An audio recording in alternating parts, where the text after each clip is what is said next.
설악산 캠코더 실종 사건. 1년 만에 드러난 그날의 진실. 2004년 여름, 설악산 깊은 계곡에서 벌어진 이 이야기는 그 누구도 예상치 못한 비극이었습니다. 함께 등산을 떠났던 3명의 여성. 그녀들이 돌아오기만을 믿고 기다리던 가족들의 시간은 하루, 이틀, 그리고 일주일을 넘어 절망으로 바뀌어 갔습니다. 경찰과 구조대가 며칠에 걸쳐 대대적인 수색을 벌였지만 마치 거대한 산이 그녀들을 통째로 삼켜버린 듯 아무런 흔적도 찾을 수 없었습니다. 그녀들은 그렇게 흔적도 없이 사라졌습니다. 그리고 정확히 1년 뒤 계곡 바위 틈에서 우연히 발견된 낡은 캠코더 하나가 모든 것을 바꾸어 놓았습니다. 그 안에 담긴 영상은 단순한 여행 기록이 아니었습니다. 누군가의 섬뜩한 시선과 의도가 숨겨진 소름 끼치는 그날의 기록이었습니다. 이 작은 전자기기 하나가 어떻게 1년간 미궁에 빠져있던 사건의 실마리를 풀게 되었을까요? 지금부터 그 모든 과정을 말씀드리겠습니다. 그날 대체 무슨 일이 있었던 것일까요? 그날의 흔적으로부터 오늘의 이야기를 시작하겠습니다. 이야기를 시작하기에 앞서 잠시 시간을 내주시겠습니까? 여러분의 구독과 좋아요는 저희가 이러한 이야기를 계속해서 전해드릴 수 있는 큰 힘이 됩니다. 2004년 7월 15일 토요일 아침, 이소연 29세, 중학교 미술교사, 김지은 28세, 광고회사원, 그리고 박은영 30세, 간호사. 대학 시절부터 절친했던 세 사람은 당일치기로 설악산 국립공원으로 등산을 떠났습니다. 경찰 수사 기록에 따르면 세 사람은 오전 9시 청량리역에서 만나 기차를 타고 속초로 향했습니다. 이는 기차표 예매 기록과 역내 CCTV를 통해 확인된 사실입니다. 이소연 씨의 가족은 그녀가 평소 사진과 영상 촬영을 즐기는 취미가 있었으며 그날도 작은 캠코더를 챙겨갔다고 진술했습니다. 등산을 갈 때마다 풍경을 영상으로 남기는 것이 그녀의 오랜 습관이었기 때문입니다. 그녀들은 오후 1시경 속초에 도착한 것으로 추정됩니다. 속초역 근처 식당에서 늦은 점심을 먹는 것을 본 목격자도 있었습니다. 식당 주인의 기억에 따르면 등산복 차림의 여성 3명이 들러 간단히 식사를 하고 나갔다고 합니다. 오후 2시 30분경 세 사람은 설악산 국립공원 소공원 입구에 도착했습니다. 정확한 시간은 입장권 구매 기록으로 확인되었습니다. 당시 매표소 직원은 세 사람이 밝은 표정으로 들어왔다고 기억했습니다. 그녀들의 목적지는 권금성 코스. 케이블카를 타고 일정 높이까지 올라간 뒤 나머지는 걸어서 오르는 비교적 편안한 등산로였습니다. 등산 경험이 많지 않은 세 사람이 안전하고 무리가 없는 코스를 선택한 것으로 보입니다. 케이블카 탑승 기록도 남아 있었는데 오후 3시 15분경에 탑승한 것으로 확인되었습니다. 케이블카 운행 직원은 당시 탑승객들 중 유난히 밝고 명랑해 보이던 여성 3명을 기억하고 있었습니다. 하지만 이것이 세 사람에 대한 마지막 공식적인 기록이었습니다. 권금성 등산로는 험하지는 않지만 중간중간 갈림길이 있었고 특히 늦은 오후로 접어들면서 다른 등산객들의 수도 점차 줄어들기 시작했습니다. 당시 설악산의 일몰 시간은 저녁 7시 30분경. 세 사람이 케이블카를 탄 시간을 고려하면 해가 지기 전에 충분히 하산할 수 있는 시간이었습니다. 그러나 해가 지고 밤이 깊어지도록 세 사람은 돌아오지 않았습니다. 처음 가족들은 등산이 예상보다 길어졌거나 어디선가 숙박을 하고 올 것이라 생각했습니다. 하지만 다음날 아침까지도 연락이 닿지 않자 가족들은 심각한 불안감에 휩싸이기 시작했습니다. 이소연 씨의 어머니 장미숙 씨가 가장 먼저 경찰서에 실종 신고를 한 것은 일요일 오전 10시경이었습니다. 딸이 어제 등산을 간다고 했는데 밤 늦도록 집에 돌아오지 않아요. 김지은 씨의 오빠인 김현우 씨도 비슷한 시각에 신고를 했습니다. 현직 경찰이었던 그는 상황의 심각성을 누구보다 빨리 인지했습니다. 평소 연락을 자주 하던 동생의 휴대전화가 하루 종일 꺼져 있는 것은 명백히 비정상적인 상황이었습니다. 박은영 씨의 아버지 박재호 씨는 일요일 오후가 되어서야 경찰서를 찾았습니다. 그는 책임감 강한 딸이 아무리 늦더라도 반드시 연락을 했을 것이라 믿었기 때문입니다. 세 가족의 신고가 모두 접수되자 경찰은 이것이 단순한 연락 두절이 아닐 수 있다고 판단하기 시작했습니다. 성인 여성 3명이 동시에 연락이 끊긴 것은 분명 무언가 잘못되었다는 강력한 신호였습니다. 일요일 오후부터 경찰과 소방서, 산악구조대가 합동으로 수색작전을 시작했습니다. 그녀들의 마지막 목격 장소인 권금성 코스와 그 주변부터 수색이 이루어졌지만 하루가 지난 뒤 산속에서 사람을 찾는 것은 쉬운 일이 아니었습니다. 더욱이 설악산은 워낙 넓고 험준한 지형이 많아 체계적인 수색에는 많은 인력과 시간이 필요했습니다. 월요일이 되자 언론도 이 사건에 주목하기 시작했습니다. 설악산서 20대 여성 3명 실종과 같은 헤드라인이 신문을 장식했고 사건은 순식간에 국민적 관심사로 떠올랐습니다. 월요일부터 본격적인 대규모 수색작전이 시작되었습니다. 경찰, 소방, 산악구조대 인력이 대거 투입되었고 수색 범위는 권금성 코스에서 반경 10km까지 확대되었습니다. 헬리콥터까지 동원된 대대적인 수색이었습니다. 사건을 담당한 최만석 형사는 20년 경력의 베테랑 강력계 형사였지만 이번 사건은 그에게도 쉽지 않은 도전이었습니다. 실종자들의 마지막 행적이 너무나도 희미했기 때문입니다. 첫 번째 과제는 케이블카에서 내린 이후에 정확한 동선을 파악하는 것이었습니다. 수사팀은 권금성 코스에 있는 모든 갈림길, 쉼터, 산장 등을 하나하나 확인하기 시작했습니다. 권금성 정상 부근에서 작은 매점을 운영하는 주인이 그날 오후 3시 40분경 여성 3명이 음료수를 사갔다고 증언했습니다.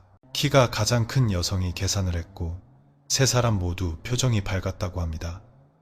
하지만 이것이 마지막 목격자 진술이었습니다. 그 매점을 나선 뒤 3사람이 어느 방향으로 향했는지는 아무도 기억하지 못했습니다. 권금성에서는 여러 방향으로 등산로가 갈라져 있었기 때문입니다. 경찰견도 투입되었습니다. 3사람이 입었던 옷의 냄새를 맡게 한 뒤 수색을 시작했지만 이틀이라는 시간이 흐른 뒤라 흔적을 추적하기는 쉽지 않았습니다. 게다가 일요일 밤부터 월요일 새벽 사이에 내린 비는 수색을 더욱 어렵게 만들었습니다. 남아있었을지 모를 발자국이나 흔적들이 모두 씻겨 내려가 버린 것입니다. 화요일까지 이틀간의 수색에서는 이렇다 할 성과가 없었습니다. 등산로 곳곳에서 휴지나 음료수병 같은 쓰레기가 발견되기는 했지만 실종자들의 것인지 확인할 방법이 없었습니다. 수사팀은 다른 가능성도 염두에 두고 수사 방향을 전환했습니다. 3사람이 산에서 사고를 당한 것이 아니라 다른 이유로 연락이 두절된 상황일 수도 있다는 가능성을 배제할 수 없었기 때문입니다. 3사람의 휴대전화 통화 기록을 조회한 결과 토요일 오후 이 시 이후로는 발신, 수신, 문자 기록이 전혀 없었습니다. 기지국 위치 추적 결과 마지막 신호가 잡힌 곳은 설악산 소공원 입구 근처였습니다. 당시에는 휴대전화에 GPS 기능이 보편화되지 않았기 때문에 휴대전화만으로는 정확한 동선을 파악할 수 없었습니다. 은행 계좌와 신용카드 사용 내역도 확인했지만 토요일 이후 어떠한 금융 거래도 없었습니다. 이는 그녀들이 자발적으로 잠적했을 가능성을 낮추는 중요한 단서였습니다. 직장 동료, 가족, 친구 등 주변인들에 대한 조사도 병행되었습니다. 혹시 누군가와 갈등이 있었거나 심각한 스트레스를 받을 만한 일이 있었는지 확인하기 위함이었습니다. 하지만 조사 결과 모든 것이 평온했습니다. 3사람 모두 성실하게 직장 생활을 했고 가족과의 관계도 원만했으며 특별한 문제나 고민의 흔적은 발견되지 않았습니다. 이소연 씨의 어머니 장미숙 씨는 매일같이 경찰서에 나와 수사 진행 상황을 확인했습니다. 그녀는 우리 딸은 책임감이 정말 강한 아이예요. 가족에게 걱정 끼칠 아이가 절대 아닙니다라고 거듭 강조했습니다. 김지은 씨의 오빠 김현우 씨는 경찰 신분을 활용해 동료들에게 적극적으로 협조를 요청했습니다. 그는 동생의 평소 행동 패턴과 습관을 상세히 설명하며 자발적 잠적 가능성은 거의 제로에 가깝다고 주장했습니다. 박은영 씨의 아버지 박재호 씨는 직접 딸을 찾아 산에 올랐습니다. 퇴직 교사인 그는 약해진 체력에도 불구하고 혹시라도 놓친 부분이 있을까 염려하며 주말마다 설악산을 찾았습니다. 수색 범위는 점점 더 넓어졌습니다.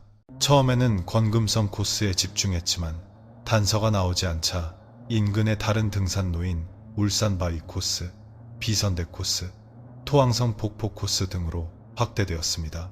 세 사람이 계획을 바꿔 다른 곳으로 갔을 가능성을 배제할 수 없었기 때문에 설악산의 주요 등산로 전체가 수색 대상이 되었습니다. 아무런 단서 없이 일주일이 흐르자 언론의 관심은 더욱 뜨거워졌습니다. 매일 관련 기사가 쏟아졌고 시민들의 제보 전화도 끊이지 않았습니다. 하지만 대부분은 확인되지 않은 목격담이거나 사건과 관련 없는 내용이었습니다. 다른 곳에서 본 여성을 실종자로 착각한 경우가 많았습니다. 수사팀은 막다른 길에 부딪혔습니다. 동원할 수 있는 모든 수색 방법을 동원했지만 세 사람의 흔적은 권금성 정상 매점에서 완벽하게 끊겨 있었습니다. 최만석 형사는 며칠째 잠을 이루지 못했습니다. 20년 형사 생활 동안 이렇게 단서가 없는 사건은 처음이었습니다. 마치 세 사람이 공기 중으로 증발해버린 것 같았습니다. 이틀간의 집중 수색, 일주일간의 확대 수색, 그리고 보름간의 지속적인 수색. 하지만 결과는 여전히 빈손이었습니다. 언론은 새 여성 미스터리 실종, 설악산이 삼켜버린 그녀들과 같은 자극적인 제목으로 기사를 쏟아냈지만 정작 중요한 것은 아무도 그녀들이 어디에 있는지, 무슨 일이 있었는지 모른다는 사실이었습니다. 한 달이 지나자 수색팀의 규모는 점차 줄어들었습니다. 인력과 예산의 한계도 있었고 다른 사건들도 계속해서 발생했기 때문입니다. 하지만 세 가족은 포기하지 않았습니다. 사설 탐정을 고용하는 한편 직접 전단지를 만들어 돌리고 온라인에 제보를 요청하는 글을 올렸습니다. 2004년이 저물어 갔습니다. 세 사람이 사라진 지 5개월이 지났지만 여전히 아무런 단서도 발견되지 않았습니다. 2005년 7월 20일 무더운 여름날이었습니다. 실종 사건이 발생한 지 정확히 1년하고도 5일이 지난 날이었습니다. 당시에 뜨거웠던 관심은 이미 식었고 언론도 더 이상 이 사건을 다루지 않았습니다. 하지만 오직 가족들만은 포기하지 않고 있었습니다. 특히 이소연 씨의 어머니 장미숙 씨는 여전히 매주 설악산을 찾아 딸의 흔적을 찾아 헤맸습니다. 그날도 박재호 씨는 홀로 설악산에 오르고 있었습니다. 딸 박은영 씨를 찾아 지난 1년간 수십 번도 더 올랐던 익숙한 산이었지만 그의 마음은 여전히 무거웠습니다. 운명의 순간은 오후 이시경 찾아왔습니다. 권금성에서 조금 떨어진 계곡 근처에서 쉬고 있던 한 등산객이 바위 틈 사이에서 무언가 반짝이는 것을 우연히 발견했습니다. 처음에는 그냥 쓰레기라고 생각했지만 가까이 다가가 보니 작은 전자기기처럼 보였습니다. 바위 틈은 생각보다 깊어서 건장한 성인 남성이 팔을 끝까지 뻗어야 겨우 닿을 정도였습니다. 바위 틈에서 꺼낸 것은 작은 캠코더였습니다. 1년이라는 시간 동안 비바람을 맞은 캠코더는 상태가 매우 좋지 않았습니다.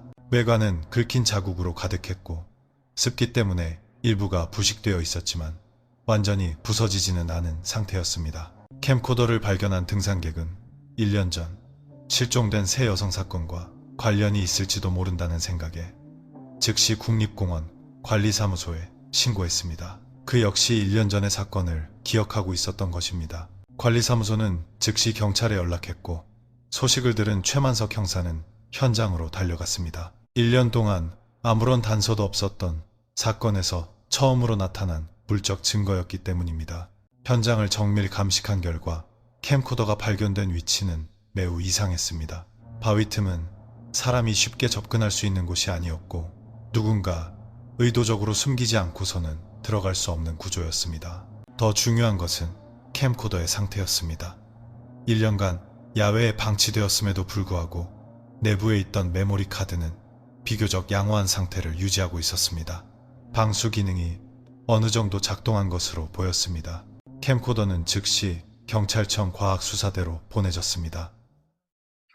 디지털 포렌식 전문가인 한정호 분석관이 데이터 복구 임무를 맡게 되었습니다. 그는 15년간 디지털 증거 복원 분야에서 일해온 베테랑이었지만 이 캠코더는 그에게도 만만치 않은 과제였습니다. 습기로 인한 손상과 부식이 심각했기 때문입니다. 복구 작업은 며칠에 걸쳐 진행되었습니다. 먼저 캠코더를 완전히 분해하여 내부 상태를 확인했습니다. 다행히 메모리 카드는 완전히 손상되지는 않았지만 문제는 재생 장치였습니다. 습기로 인해 재생 헤드가 부식되었고 모터도 정상적으로 작동하지 않았습니다. 테이프 상태가 양호하더라도 재생 자체가 불가능한 상황이었습니다. 한정호 분석관은 다른 방법을 시도했습니다.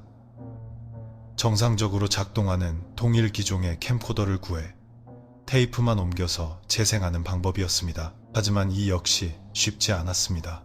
테이프 자체도 습기의 영향을 어느 정도 받았기 때문입니다. 이틀간의 수많은 시도 끝에 마침내 결과물이 나타났습니다. 화면이 흐리고 음질도 깨끗하지는 않았지만 영상이 재생되기 시작했습니다. 첫 장면은 기차 안이었습니다. 창밖 풍경으로 보아 서울에서 속초로 향하는 기차임이 분명했습니다. 영상 속에는 3명의 여성이 즐겁게 대화를 나누는 모습이 담겨 있었습니다. 다음 장면은 설악산 소공원 입구였습니다. 3사람이 매표소에서 표를 사고 안으로 들어가는 모습이 보였습니다. 모두들 표정이 밝았고 등산에 대한 설렘이 역력히 느껴졌습니다. 케이블카 안에서 찍은 장면도 있었습니다. 창밖 풍경을 배경으로 3사람의 모습이 선명하게 담겨 있었습니다. 여기까지는 평범한 여행 기록 영상과 다를 바가 없었습니다. 하지만 권금성 정상 부근에서 촬영된 장면부터 무언가 이상한 분위기가 감지되기 시작했습니다. 카메라의 각도가 불안정해졌고 마치 촬영자가 급하게 찍는 듯한 느낌이었습니다. 그리고 3사람은 자신들이 촬영되고 있다는 사실을 인지하지 못하는 것처럼 보였습니다. 더 이상한 점은 촬영거리였습니다. 이전 장면들은 가까운 거리에서 찍은 것이 분명했지만 이 부분부터는 마치 몰래 촬영하는 것처럼 아주 먼 거리에서 찍은 듯 했습니다. 한정호 분석관은 이 장면을 몇 번이고 반복해서 돌려보았습니다. 그는 무언가 잘못되었다는 것을 직감했습니다. 만약 3사람 중 1명이 촬영했다면 이런 식의 구도는 나올 수 없었습니다. 결정적인 단서는 영상 후반부에서 발견되었습니다. 3사람이 등산로를 따라 걸어가는 모습을 뒤에서 따라가며 찍은 장면이었습니다. 그런데 화면 한쪽 구석에 누군가의 그림자가 스쳐 지나갔습니다. 그림자의 주인은 체격이나 걸음걸이로 보아 명백히 남성이었고 3사람 중 누구와도 일치하지 않았습니다. 더욱 충격적인 것은 그 다음 장면이었습니다. 멀리 주차장을 향해 찍은 화면에 자동차 한 대가 희미하게 포착되었습니다. 화질이 좋지 않아 정확한 식별은 어려웠지만 차량 번호판의 일부를 알아볼 수 있었습니다. 한정호 분석관은 즉시 최만석 형사에게 연락했습니다. 그는 이것이 단순한 여행 기록 영상이 아니라 누군가 3사람을 몰래 따라다니며 촬영했을 가능성이 매우 높다고 보고했습니다. 이 발견으로 사건은 완전히 새로운 국면을 맞이하게 되었습니다. 1년간 어둠 속에 잠겨있던 실종 사건에 마침내 한 줄기 빛이 비치기 시작한 것입니다. 캠코더 영상이 복구되자마자 수사팀은 비상체제에 돌입했습니다. 이것은 더 이상 단순한 실종 사건이 아니었습니다. 누군가 의도적으로 3 여성을 미행하며 영상을 촬영했다는 것이 거의 확실해졌습니다. 최만석 형사는 즉시 특별수사팀을 재구성했습니다. 1년 전 수색 작전에 참여했던 인원들이 다시 모였습니다. 이번에는 물적 증거가 있었기에 수사의 방향은 완전히 달라질 수 있었습니다. 복구된 영상에 대한 프레임 단위의 정밀 분석이 시작되었습니다. 총 40분 분량의 영상 속에서 의미 있는 단서를 찾아내는 것이 시급한 과제였습니다. 가장 중요한 부분은 차량이 찍힌 장면이었습니다. 육안으로는 번호판을 식별하기 어려웠지만 과학수사대의 영상 분석 기술로는 가능성이 있었습니다. 한정호 분석관은 해당 부분의 영상을 확대하고 선명도를 높이는 작업에 매달렸습니다. 그는 당시로서는 최첨단 기술이었던 디지털 영상 복원 프로그램을 사용했습니다. 며칠간의 작업 끝에 마침내 번호판의 일부가 드러났습니다. 앞 2자리와 뒤 2자리 숫자를 식별할 수 있었습니다. 전체 번호는 아니었지만 수사를 진행하기에는 충분한 단서였습니다. 동시에 차종도 어느 정도 특정할 수 있었습니다. 차량 색상은 짙은 회색이나 검은색 계열로 보였고 크기로 보아 중형 세단일 가능성이 높았습니다. 당시 유행하던 몇몇 차종으로 범위를 좁힐 수 있었습니다. 수사팀은 차량 등록 사업소에 협조를 구해 해당 번호 조합과 일치하는 차량을 선별하는 작업에 착수했습니다. 일부 번호판, 차종, 색상까지 일치하는 차량은 생각보다 많지 않았습니다. 총 23대의 차량이 초기 용의선상에 올랐습니다. 이제 이 차량들의 소유주들을 일일이 확인해야 했지만 차량 정보만으로는 사건과의 연관성을 입증하기 어려웠습니다. 더 명확한 증거가 필요했습니다. 수사팀은 영상 촬영자의 특징을 분석하는 데에도 주력했습니다. 걸음걸이, 체형, 촬영 습관 등을 토대로 프로파일링을 시작했습니다. 영상을 정밀 분석한 결과 촬영자는 세 사람과 일정한 거리를 유지하며 따라다녔고 들키지 않으려는 듯 조심스러운 모습을 보였습니다. 특히 권금성 정상 부근에서는 바위 뒤에 숨어서 촬영한 흔적이 발견되었습니다. 갑자기 카메라 앵글이 낮아지며 화면 일부가 가려지는 장면이 있었습니다. 이러한 촬영 방식은 일행이 찍어주는 방식과는 완전히 달랐습니다. 세 사람이 인지하지 못하는 상태에서 몰래 미행하며 촬영한 것이 분명했습니다. 음성 분석에서도 중요한 단서가 나왔습니다.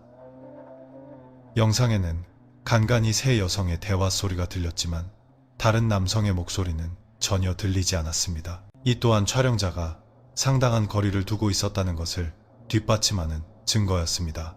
하지만 가장 중요한 단서는 다른 곳에 있었습니다. 바로 영상 말미에서 발견된 시간 정보였습니다. 캠코더에는 촬영 시간이 자동으로 기록되는 기능이 있었는데 마지막 장면의 촬영 시각은 17시 20분으로 표시되어 있었습니다. 이것은 매우 중요한 의미를 가졌습니다. 세 사람이 마지막으로 목격된 시각은 매점에서 오후 3시 40분경, 그로부터 1시간 40분이 지난 시점에도 누군가 그녀들을 촬영하고 있었다는 뜻입니다. 또한 17시 20분은 보통의 당일치기 등산객이라면 하산을 시작할 시간입니다. 해가 지기 전에 안전하게 하산하려면 그 시간보다 늦게까지 정상에 머무는 것은 무리였습니다. 그렇다면 세 사람은 왜 그 시간까지 산에 있었던 것일까요? 자의였을까요? 아니면 어쩔 수 없는 상황이었을까요? 수사팀은 그날의 설악산 일몰 시각을 다시 확인했습니다. 2004년 7월 15일의 일몰 시각은 19시 30분. 영상이 끝난 시점부터 일몰까지는 약 2시간의 여유가 있었지만 산에서는 실제 일몰 시각보다 훨씬 일찍 어둠이 찾아옵니다. 특히 계곡이나 숲이 우거진 곳은 18시만 되어도 매우 어두워집니다. 수사팀은 이 시간 정보를 토대로 그날 늦게 하산했던 다른 등산객들을 다시 찾아보기로 했습니다. 1년 전에는 15시 40분 이후에 목격자를 찾지 못했지만 이제는 구체적인 시간대가 특정되었으니 새로운 진술이 나올 수도 있었습니다. 그리고 며칠 뒤 결정적인 증언이 나타났습니다. 설악산 입구 근처에서 산장을 운영하던 오태식 씨가 당시 상황을 기억해낸 것입니다. 그는 1년 전에도 조사를 받았지만 그때는 특별히 기억나는 것이 없다고 진술했었습니다. 하지만 이번에는 달랐습니다. 구체적인 시간대가 제시되자 그의 기억이 되살아난 것입니다.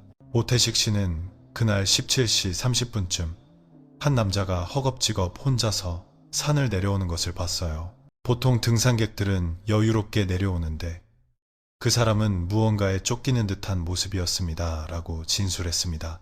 더 중요한 것은 그 남자의 손에 무언가 들려 있었다는 증언이었습니다. 정확히 무엇인지는 확인하지 못했지만 작은 전자기기처럼 보였다고 했습니다. 이 진술을 캠코더 영상과 종합해보면 누군가 세 여성을 미행하며 촬영했고 17시 20분까지 그녀들과 함께 있었으며 그 직후 서둘러 하산했다는 그림이 그려졌습니다. 이는 그 시간대에 무언가 결정적인 사건이 발생했을 가능성이 매우 높다는 것을 시사했습니다. 이제 수사의 초점은 완전히 바뀌었습니다. 사고사보다는 계획적인 범죄일 가능성이 높아졌습니다. 차량 추적과 목격자 확보에 수사력이 집중되었습니다. 1년간 어둠 속에 있던 사건은 마침내 출구를 찾기 시작했습니다. 번호판 추적이 본격화되면서 수사는 급물살을 탔습니다. 초기 용의 차량 23대 중에서 조건에 부합하는 차량을 걸러내는 작업이 시작되었습니다. 차량 등록 시점, 소유주의 거주지, 사건 당일 동선 등을 종합적으로 확인했습니다. 특히 중요한 것은 2004년 7월 15일 설악산 인근에 있었을 가능성이 있는 차량을 찾아내는 것이었습니다. 이를 위해 고속도로, 톨게이트 통과기록, 주유소 카드 결제 내역 등을 정밀하게 추적했습니다. 최만석 형사가 직접 챙긴 것은 CCTV 영상 확보였습니다. 1년이라는 시간이 흘렀지만 주요 지점의 CCTV 영상은 보관되어 있을 가능성이 있었습니다. 그는 설악산으로 진입하는 주요 길목의 검문소, 휴게소, 속초 시내 등의 CCTV 영상을 수집했습니다. 당시에는 지금처럼 CCTV가 많지 않았지만 몇몇 중요한 지점에는 설치되어 있었습니다. 며칠간의 영상 분석 끝에 결정적인 발견이 있었습니다. 설악산 진입로에서 촬영된 CCTV 영상에서 용의 차량이 포착된 것입니다. 시간은 오후 12시 40분경. 차량의 외형은 캠코더 영상에 찍힌 차량과 매우 유사했습니다. 더 중요한 것은 동일한 차량이 오후 6시 10분경에 다시 같은 지점을 통과하는 모습이 찍혔다는 점입니다. 진입시간과 진출시간을 고려하면 권금성을 다녀오기에 충분한 시간이었습니다. CCTV 화질상 번호판을 명확히 식별할 수는 없었지만 차량의 형태와 색상은 분명히 일치했습니다. 수사팀은 이 차량이 범인의 차량일 가능성이 매우 높다고 판단했습니다. 이제 남은 것은 용의 차량 23대 중 어느 차량이 그 시간에 설악산에 있었는지를 특정하는 것이었습니다. 수사팀은 각 차량 소유주들의 사건 당일 동선을 확인하기 시작했습니다. 대부분은 출근을 했거나 집에 있었다는 명확한 알리바이가 있었습니다. 하지만 3명의 소유주는 그날의 동선이 불분명했습니다. 주말이라 출근을 하지 않았고 가족들도 그들이 어디에 갔는지 정확히 알지 못했습니다. 그중 가장 유력한 용의자가 떠올랐습니다. 40대 남성 김 씨였습니다. 그는 혼자 살고 있었고 주변인들은 그가 평소 등산을 즐겼다고 진술했습니다. 더 결정적인 것은 그가 작은 캠코더를 소유하고 있었다는 사실이었습니다. 김 씨의 직장 동료는 김 씨가 평소 사진과 영상 촬영에 관심이 많았어요. 회사 행사 때마다 캠코더를 가져와서 찍었고 등산 갈 때도 항상 카메라를 챙겨 다녔습니다. 라고 증언했습니다. 또한 그는 설악산을 자주 찾는 등산 애호가였습니다. 권금성뿐만 아니라 설악산의 모든 등산로를 꿰뚫고 있다고 자랑하기도 했습니다. 수사팀은 김 씨의 전과 기록을 조회했습니다. 강력 범죄 전과는 없었지만 흥미로운 점이 몇 가지 발견되었습니다.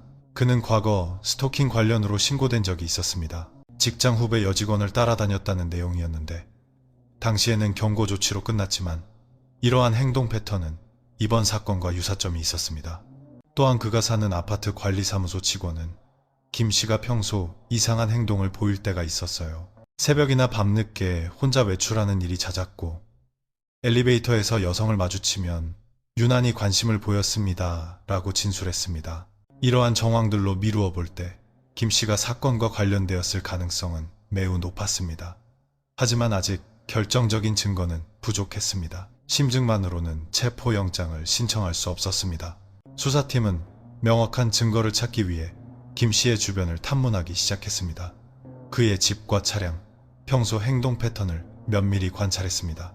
며칠간의 내사 끝에 중요한 발견이 있었습니다. 김 씨가 2004년 7월 15일 오전 10시 30분경에 집 근처 주유소에서 주유를 했다는 증거가 확보된 것입니다. 그 주유소에서 설악산까지는 차로 약 3시간 거리, 10시 30분에 주유를 했다면 오후 1시 30분경에는 설악산에 도착할 수 있었습니다. 이는 CCTV에 차량이 찍힌 시간과 거의 일치했습니다. 더 결정적인 증거는 김 씨의 휴대전화 사용 기록을 조회하면서 나타났습니다. 사건 당일 오후 6시 20분경 그의 휴대전화 신호가 설악산 인근 기지국에서 잡힌 것이 확인되었습니다. 이는 그가 오후 6시경까지 설악산 부근에 머물렀다는 것을 의미하며 CCTV에 차량이 찍힌 시간 그리고 오태식 씨의 목격자 진술과 정확히 맞아떨어지는 시간이었습니다.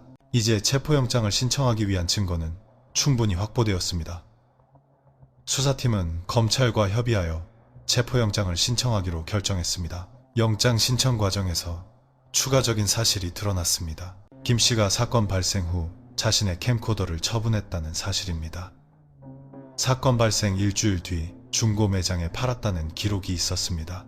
그토록 아끼던 캠코더를 갑자기 팔아버린 것은 매우 의심스러운 행동이었습니다. 증거를 인멸하려 했을 가능성이 높았습니다. 법원은 이러한 정황들을 종합적으로 고려하여 체포영장을 발부했습니다. 1년간 어둠 속에 있던 사건이 마침내 세상에 드러나는 순간이었습니다. 2005년 8월 5일 김 씨는 자택에서 체포되었습니다. 체포 당시 그는 별다른 저항을 하지는 않았지만 혐의를 완강히 부인했습니다. 하지만 수사팀의 손에는 이미 충분한 증거가 있었습니다. 캠코더 영상, CCTV 기록, 휴대전화 위치 추적, 그리고 여러 증인들의 진술까지 모든 것이 그를 가리키고 있었습니다. 본격적인 조사가 시작되었고 사건의 전말이 서서히 드러나기 시작했습니다. 김 씨가 체포되면서 사건은 새로운 국면으로 접어들었습니다. 조사실에서 그는 처음에는 혐의를 부인했습니다. 그날 설악산에 간 것은 맞지만 세 여성과는 아무런 관련이 없다고 주장했습니다. 단지 혼자 등산을 했을 뿐이라는 것이었습니다. 하지만 수사팀의 손에는 명백한 물적 증거가 있었습니다. 복구된 캠코더 영상이 모든 것을 증명하고 있었습니다. 최만석 형사는 증거를 하나씩 제시하기 시작했습니다.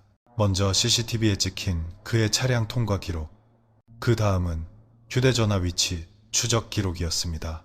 그는 통신사 기록을 통해 그가 그날 오후 6시경까지 설악산 부근에 있었다는 사실이 확인되었다고 설명했습니다. 결정적인 순간은 그가 캠코더 영상을 직접 보게 되었을 때 찾아왔습니다. 세 여성의 모습, 뒤에서 따라붙는 시선, 그리고 말미에 찍힌 자신의 자동차, 모든 것이 선명하게 드러났습니다. 김 씨의 얼굴은 하얗게 질렸습니다. 그는 더 이상 부인할 수 없다는 것을 깨달은 듯 했습니다. 오랜 침묵이 흘렀습니다. 조사실 안은 숨소리만 들릴 정도로 고요했습니다. 마침내 김 씨가 입을 열었습니다. 그의 목소리는 떨리고 있었고 시선은 바닥을 향해 있었습니다. 그의 진술에 따르면 처음에는 정말 우연한 만남이었다고 합니다. 혼자 등산을 하던 중 세 여성을 발견했고 무심코 캠코더로 촬영하기 시작했다는 것입니다. 하지만 계속 촬영을 하다 보니 더 가까이 다가가고 싶다는 욕망이 생겼다고 했습니다. 그는 그녀들에게 관심을 갖기 시작했습니다. 수사팀이 알고 싶었던 것은 17시 20분 이후에 무슨 일이 있었냐는 것이었습니다. 그 시간 이후로 세 사람의 흔적이 완전히 끊겼기 때문입니다. 김 씨는 오랫동안 침묵하며 말을 잇지 못했습니다. 차마 말하기 어려운 무언가가 있었음이 분명했습니다. 조사는 계속되었습니다. 며칠에 걸친 조사 끝에 사건의 전말이 서서히 드러났습니다. 수사팀은 그의 집과 차량을 압수수색했습니다. 집에서는 여러 대의 카메라와 촬영 장비가 발견되었고 컴퓨터에서는 수많은 사진과 영상 파일이 나왔습니다. 그 중에는 다른 사람들을 무단으로 촬영한 것으로 보이는 자료도 다수 포함되어 있었습니다. 공공장소에서 상대방이 모르게 촬영한 사진들이었습니다. 이러한 증거들은 김 씨가 상습적으로 이런 행동을 해왔다는 것을 보여주었습니다. 설악산에서의 사건이 우발적인 것이 아니라 반복된 행동 패턴의 일부였을 가능성이 높았습니다. 차량 수색에서도 중요한 단서가 나왔습니다. 국과수의 정밀 감식 결과 사건과 관련된 결정적인 증거가 확인되었습니다. 이러한 증거들이 계속해서 나오자 김 씨의 태도도 변하기 시작했습니다. 그는 모든 것을 부인할 수 없다는 것을 깨달은 듯 했습니다. 마침내 그는 사건과 관련된 중요한 사실들을 자백하기 시작했습니다. 그는 오후 5시경 하산을 시작하려던 세 여성에게 접근했다고 말했습니다. 처음에는 길을 묻는 척했지만 사실은 그녀들을 가까이서 보고 싶었을 뿐이었습니다. 하지만 세 여성이 그의 행동에 이상함을 느끼고 자리를 피하려 하자 예상치 못한 상황이 벌어졌습니다. 그녀들이 소리를 지르며 도움을 요청했고 당황한 그는 그녀들을 제지하려다 상황이 걷잡을 수 없이 커졌다고 했습니다. 구체적인 사건 경위에 대한 진술은 여러 차례 번복되었지만 그 결과 세 여성이 더 이상 연락할 수 없는 상태가 되었다는 사실은 명백해졌습니다. 김 씨는 당황한 나머지 증거를 인멸하려 했다고 말했습니다. 캠코더를 계곡 바위 틈에 버렸고 그 후 아무 일도 없었다는 듯이 생활했습니다. 하지만 1년이라는 시간이 흘러 그 캠코더가 발견되면서 모든 것이 드러나게 된 것입니다. 수사 결과는 세 가족에게 통보되었습니다. 그들의 심정은 복잡했습니다. 1년간 품어왔던 의문이 풀렸다는 안도감과 차마 받아들이기 힘든 진실에 대한 극심한 슬픔이 교차했습니다. 이소연 씨의 어머니 장미숙 씨는 그래도 무슨 일이 있었는지는 알게 되었으니 이제 마음을 정리할 수 있을 것 같아요 라고 말했지만 그녀의 목소리에는 깊은 상실감이 배어 있었습니다. 김지은 씨의 오빠 김현우 씨는 진실이 밝혀져서 다행이지만 잃어버린 것을 되돌릴 수는 없으니 마음이 무겁습니다라며 심정을 밝혔습니다. 박은영 씨의 아버지 박재호 씨는 그저 말없이 고개를 끄덕일 뿐이었습니다. 1년간 매주 딸을 찾아 산에 올랐던 그에게는 어떤 위로의 말도 소용이 없을 것이었습니다. 한편 이 사건은 사회적으로도 큰 파장을 일으켰습니다. 작은 캠코더 하나가 1년간 미궁에 빠져있던 사건을 해결하는 열쇠가 되었다는 사실은 많은 사람들에게 깊은 인상을 남겼습니다. 특히 디지털 증거의 중요성과 과학수사의 발전 가능성에 대한 관심이 높아졌습니다. 앞으로 실종 사건에서 이러한 전자기기들이 중요한 단서가 될 수 있다는 인식이 확산되기 시작했습니다. 사건의 진실은 밝혀졌지만 세 가족이 겪어야 할 마음의 상처는 쉽게 아물지 않을 것처럼 보였습니다. 그들에게는 진실을 아는 것보다 사랑하는 사람과 함께하는 평범한 일상이 더 소중했기 때문입니다. 2005년 8월 캠코더 영상으로 해결된 설악산 실종 사건은 전국을 뜨겁게 달구었습니다. 언론은 연일 이 사건에 대한 기사를 쏟아냈습니다. 작은 캠코더 하나가 1년간의 미제 사건을 풀었다. 과학 수사의 힘을 보여준 디지털 증거, 포기하지 않은 가족의 집념이 만든 기적과 같은 헤드라인이 매일같이 신문을 장식했습니다. 특히 주목받은 인물은 캠코더 데이터 복구를 담당했던 한정호 분석관이었습니다. 1년간 비바람에 손상된 전자기기에서 결정적인 증거를 찾아낸 그의 기술력은 큰 찬사를 받았습니다. 처음에는 복구가 불가능해 보였지만 포기하지 않고 여러 방법을 시도한 끝에 마침내 영상을 되살려낸 것입니다. 한정호 분석관은 언론과의 인터뷰에서 어떤 방법을 써서라도 반드시 복구해야 한다고 다짐했습니다. 이것이 가족들의 마지막 희망일지도 모른다고 생각했기 때문입니다라며 당시 상황을 전했습니다. 그는 또한 앞으로도 이러한 기술을 더욱 발전시켜 더 많은 사건 해결에 기여하고 싶다는 포부를 밝히기도 했습니다. 이 사건은 과학 수사계에도 큰 영향을 미쳤습니다. 경찰청은 디지털 증거 분석 장비와 인력을 대폭 확충하기로 결정했습니다. 특히 손상된 전자기기에서 데이터를 복구하는 기술 연구에 대한 투자를 늘리기로 했습니다. 또한 전국 경찰서에 디지털 증거 분석 요원을 배치하고 관련 교육 프로그램을 강화했습니다. 작은 전자기기 하나가 사건 해결의 핵심 열쇠가 될 수 있다는 인식이 널리 퍼진 것입니다. 시민들의 반응도 뜨거웠습니다. 온라인 커뮤니티에서는 이 사건에 대한 토론이 활발하게 이루어졌습니다. 많은 사람들이 과학기술의 발전이 가져온 긍정적인 변화에 감탄했습니다. 기술이 이렇게까지 발전했다니 믿을 수가 없네요. 1년 전에는 영원히 미제로 남을 것 같던 사건이 작은 캠코더 하나로 해결되다니 정말 놀랍습니다. 서울 시민 박모 씨는 이렇게 소감을 밝혔습니다. 하지만 이 사건이 던진 화두는 기술의 발전만이 아니었습니다. 산악 지역의 안전 문제와 실종 사고 예방에 대한 관심도 높아졌습니다. 설악산을 비롯한 전국의 주요 산악 지역에서는 안전시설에 대한 점검이 이루어졌습니다. 등산로 곳곳에 비상연락장치가 설치되고 CCTV 설치 지점이 확대되었습니다. 특히 권금성 코스처럼 관광객이 많이 찾는 곳은 안전관리가 더욱 강화되었습니다. 일정 시간 이후에 출입을 통제하고 야간 수색에 도움이 되는 시설을 보강했습니다. 산악구조대의 장비와 인력도 보강되었습니다. GPS 추적 장비와 드론을 이용한 수색 시스템이 도입되었고 구조대원들에 대한 훈련도 강화되었습니다. 또한 등산객들을 위한 안전수칙이 새롭게 마련되었습니다. 특히 혼자 등산하는 사람들을 위한 주의사항과 비상시 대처 요령이 구체적으로 제시되었습니다. 등산객이 사전에 등반 계획을 신고하고 예정된 시간에 하산하지 않으면 즉시 신고가 접수되는 시스템을 구축했습니다. 산악관리요원은 새로운 안전 시스템에 대해 설명했습니다. 가족들의 끊임없는 노력도 많은 사람들에게 감동을 주었습니다. 특히 1년간 매주 딸을 찾아 산에 올랐던 박재호 씨의 사연은 많은 부모들의 마음을 울렸습니다. 가족을 잃은 아픔은 시간이 지나도 쉽게 치유되지 않겠지만 끝까지 포기하지 않았던 가족들의 집념이 결국 진실을 밝혀낸 것 같습니다. 시민 김모 씨는 가족들에게 경의를 표했습니다. 이 사건을 계기로 실종자 가족에 대한 지원 시스템도 개선되었습니다. 경찰은 실종 신고 접수 후 초기 대응 매뉴얼을 개선하고 가족과의 소통 체계를 강화했습니다. 또한 민간 차원에서는 실종자 수색을 돕는 자원봉사단체들이 결성되었습니다. 이들은 경찰과 협력하여 실종자 수색에 참여하고 가족들에게 정보를 제공하는 역할을 했습니다. 대학에서는 이 사건을 케이스 스터디로 활용하여 과학수사 관련 강의가 개설되기도 했습니다. 디지털 증거의 중요성과 데이터 복구 기술에 대한 관심이 높아지면서 관련 학과에 지원하는 학생들의 수도 늘어났습니다. 이 사건은 미래 과학수사의 가능성을 보여주었습니다. 더 많은 기술 연구와 개발이 필요합니다.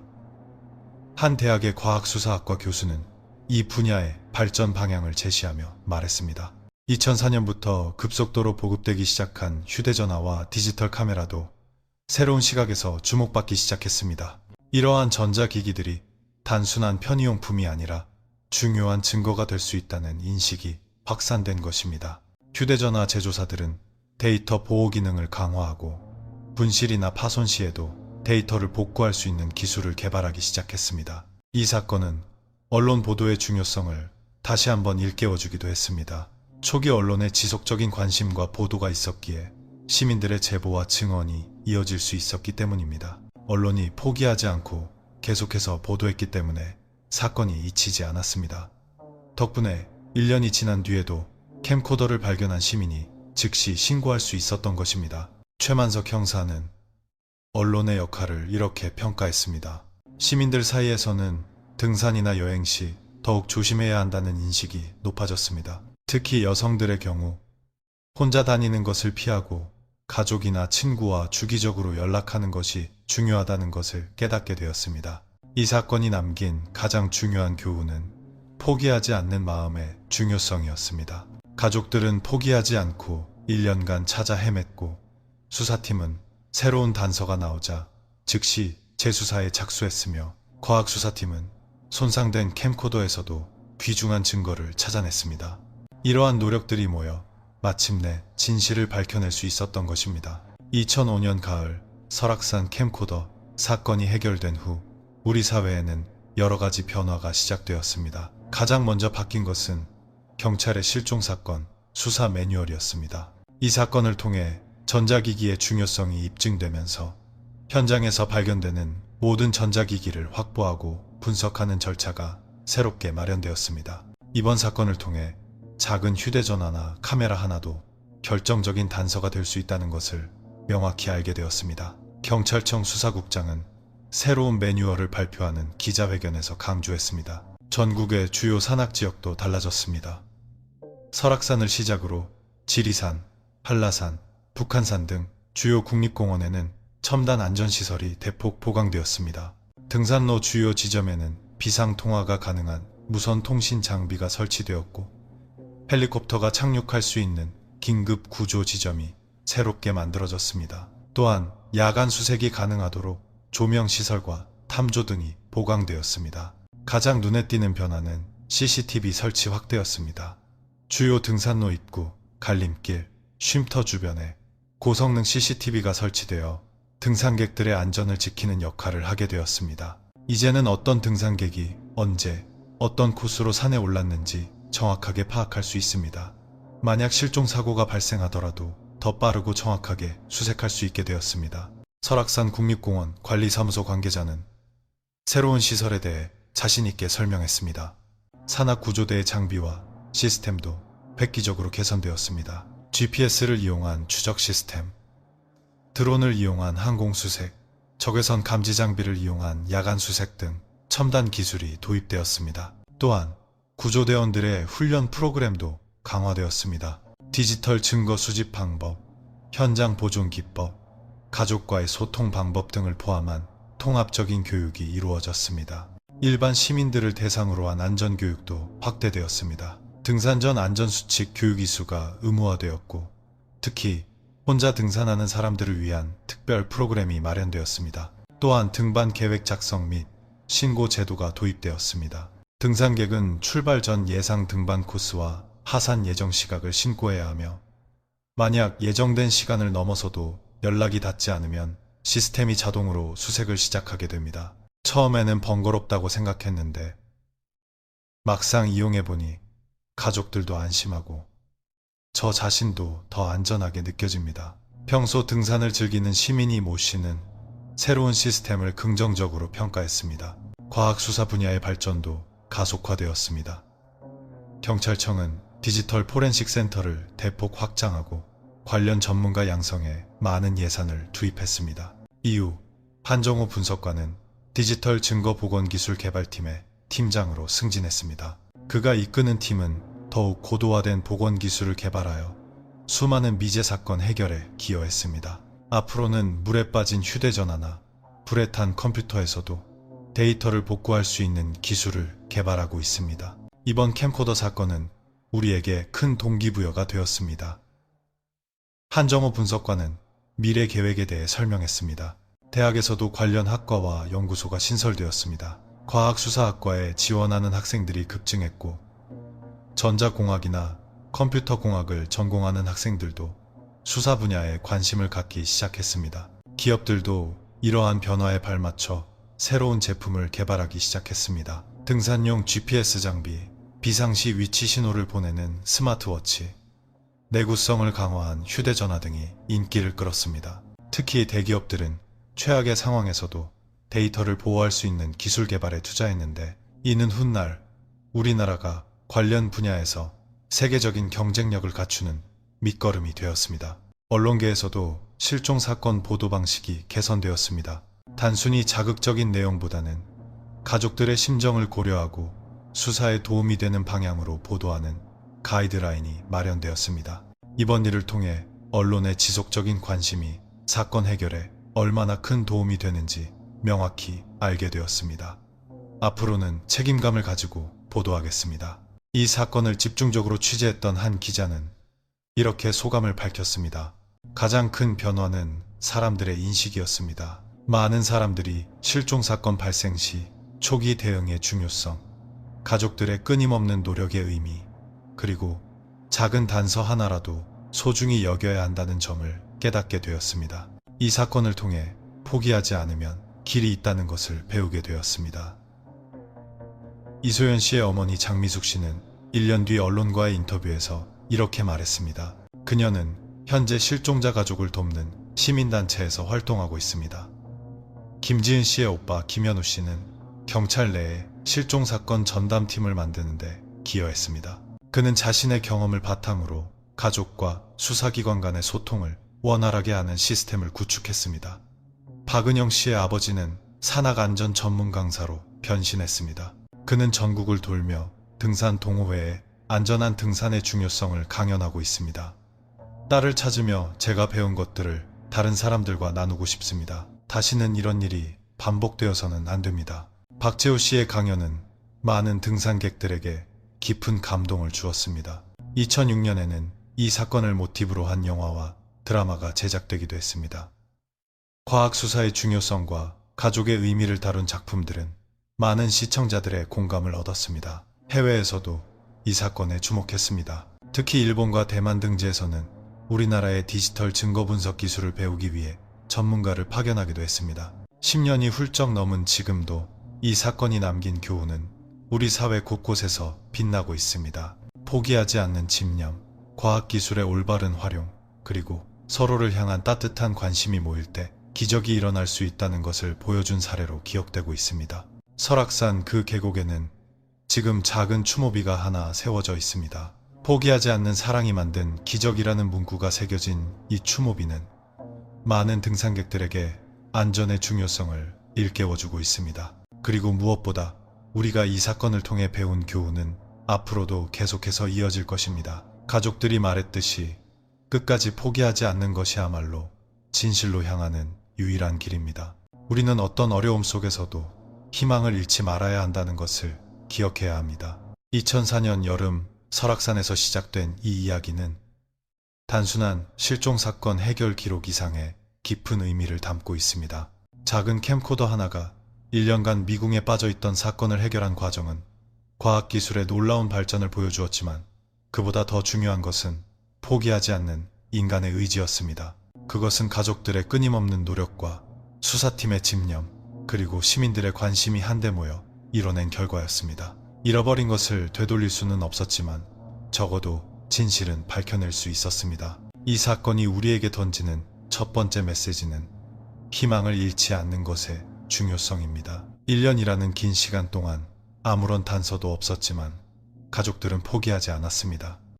매주 딸을 찾아 산에 올랐던 박재호 씨의 모습, 매일 경찰서에 나와 수사 진행 상황을 확인했던 장미숙 씨의 모습은 부모의 사랑이 얼마나 강인한지를 보여주었습니다. 그들의 노력이 있었기에 캠코더가 발견되었을 때 즉각적인 신고로 이어질 수 있었고 수사팀 역시 포기하지 않고 재수사에 착수할 수 있었습니다.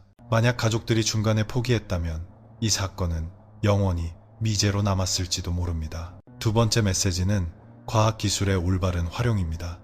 작은 캠코더 하나가 사건 해결의 열쇠가 된 것은 우리가 살고 있는 디지털 시대의 특징을 잘 보여줍니다. 하지만 중요한 것은 기술 그 자체가 아니라 그 기술을 어떻게 활용하느냐입니다. 한정호 분석관이 손상된 캠코더에서 데이터를 복구하기 위해 며칠 밤을 새워가며 노력했듯이 기술은 인간의 노력과 의지가 결합될 때 비로소 진정한 힘을 발휘합니다. 아무리 좋은 장비가 있더라도 그것을 다루는 사람의 전문성과 열정이 없다면 아무런 의미가 없습니다.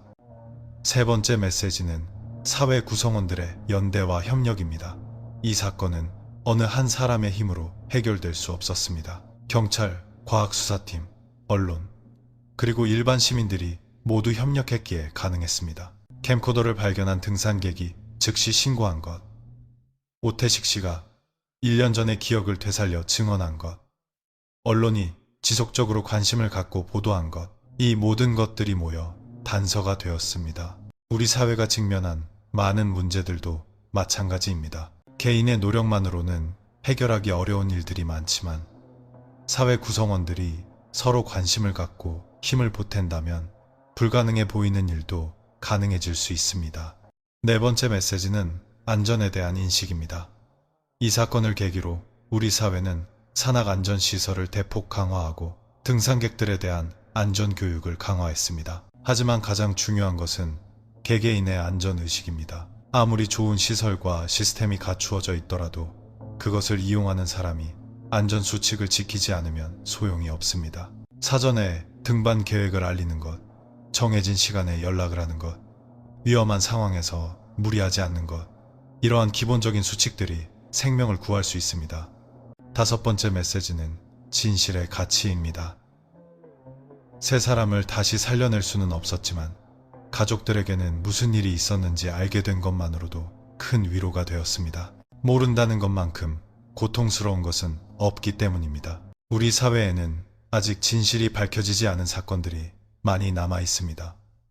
시간이 오래 지났다고, 관심이 줄어들었다고 포기해서는 안 됩니다.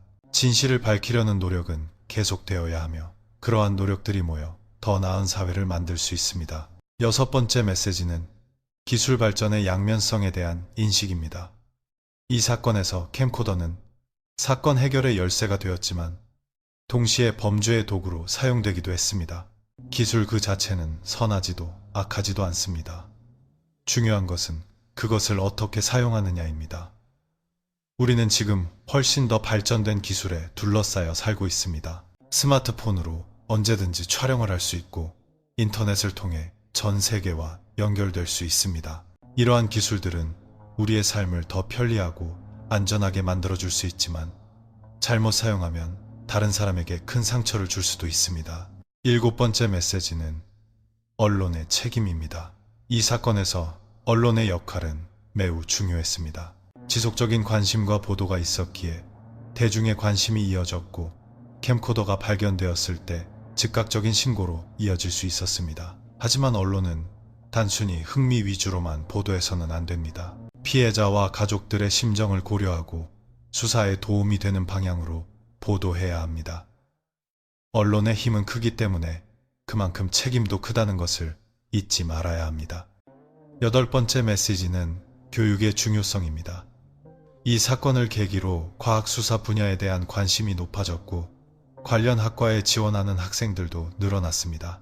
또한 안전교육의 중요성도 다시 한번 확인되었습니다.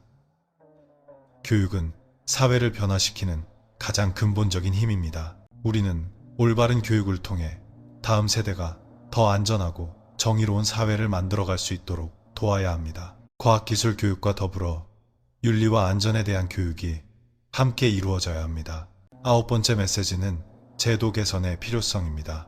이 사건을 통해 우리는 기존 제도의 한계를 보았고 그것을 개선하려는 노력이 이어졌습니다. 실종사건 수사 매뉴얼의 개선, 산학안전시설 강화, 디지털 증거 분석, 시스템 보강 등이 그 예입니다. 사회는 계속해서 변하고 문제도 새롭게 발생합니다. 기존의 제도와 규정만으로는 해결할 수 없는 문제들이 많습니다. 따라서 우리는 끊임없이 제도를 점검하고 개선해 나가야 합니다. 마지막으로 이 모든 것의 바탕에는 사랑이 있다는 것을 잊지 말아야 합니다. 가족에 대한 사랑, 진실에 대한 사랑, 그리고 정의에 대한 사랑이 모든 노력의 원동력이었습니다. 사랑은 우리를 포기하지 않게 만드는 힘이며 어려운 상황 속에서도 앞으로 나아가게 하는 원동력입니다. 이소연 씨, 김지은 씨, 박은영 씨에 대한 가족들의 사랑이 있었기에 이 모든 이야기가 가능했습니다. 요즘 우리 사회는 개인주의가 만연하고 서로에 대한 관심이 줄어들고 있다는 우려가 많습니다. 하지만 이 사건은 우리 안에도 여전히 따뜻한 마음과 서로를 도우려는 의지가 있다는 것을 보여주었습니다. 중요한 것은 그 마음을 행동으로 옮기는 것입니다. 어려움에 처한 이웃을 외면하지 않고 작은 도움이라도 주려는 노력, 그러한 작은 실천들이 모여 더 따뜻하고 안전한 사회를 만들 수 있을 것입니다. 이야기는 여기서 끝나지만 우리가 배운 교훈은 계속되어야 합니다. 포기하지 않는 집념, 과학기술의 올바른 활용, 사회 구성원들의 연대와 협력, 안전에 대한 인식, 진실의 가치, 기술 발전에 대한 성찰, 언론의 책임, 교육의 중요성, 제도 개선의 필요성, 그리고 사랑의 힘. 이 모든 것들이 우리 사회를 더 나은 방향으로 이끌어갈 것입니다. 설악산 그 계곡에 세워진 작은 추모비처럼 이 사건이 남긴 교훈은 우리 마음속에 오랫동안 새겨질 것입니다. 앞으로 훨씬 더 발전된 기술이 등장하고 사회는 계속해서 변하겠지만 변하지 않는 것은 인간의 근본적인 가치입니다. 서로를 향한 사랑과 관심, 정의를 향한 열망, 그리고 진실을 밝히려는 의지. 이러한 가치들이 살아있는 한 우리는 어떤 어려움도 이겨낼 수 있을 것입니다. 여러분의 구독과 좋아요는 그 기억을 더 멀리 퍼뜨리는 힘이 됩니다. 시청해주셔서 감사합니다.